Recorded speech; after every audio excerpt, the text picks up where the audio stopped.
Today, the youths in this country, most of them are still thinking that they have not been given a chance to participate in the political activities of this country. Humphrey, can you tell us the main role of the youths in shaping the politics of this country? Number one, I want to give you a definition of democracy. Mm-hmm. The practical definition of democracy that exists in Uganda today.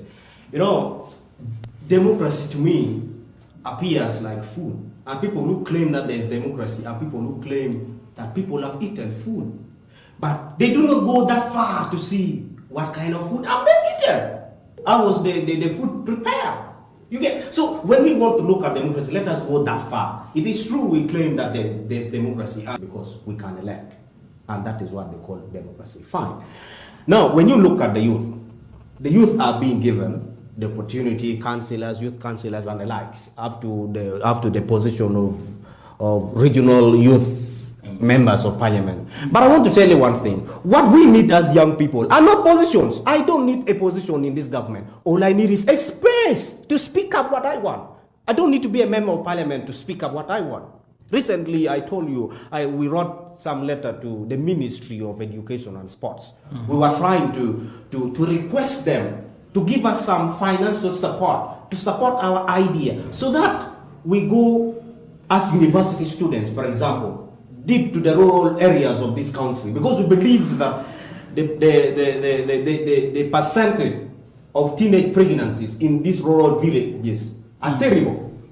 The dropout is very high. Mm. So we believe that when we start going to these schools, and then we give them career guidance as people who have managed to reach universities, irrespective of there's so many, you know these things when I talk of UPE. I'm not going to go into that detail, but you know it very well. Ugandans know this thing, even if they will come and say, ABCD has taken place, but we know it very well.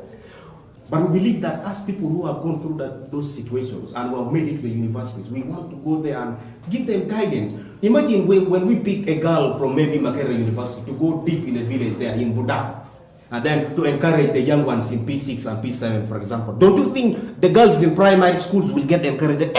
This girl has made it up to Makerere. So who has stopped you? I thought you belonged to a political group. That was a program. That was something we requested, that we should be empowered. We don't have the money, but we have the brains to think. We don't have the money, but we have the brains to think. Mm-hmm. This government has kept us, has crippled us in terms of everything. We received a letter from the ministry that we do not have the legitimate right to do that thing. The Ministry of Education and Sports have the letter. If they can arrest me if they want. No, this government is not there to arrest people because we received a letter that we do not have the legitimate right to advocate for reduction in teenage pregnancies in Uganda. Ugandans got. We have questions to ask. If we don't have a legitimate right, who has the right? Who has the right? Who has the right? And as the person executed the right,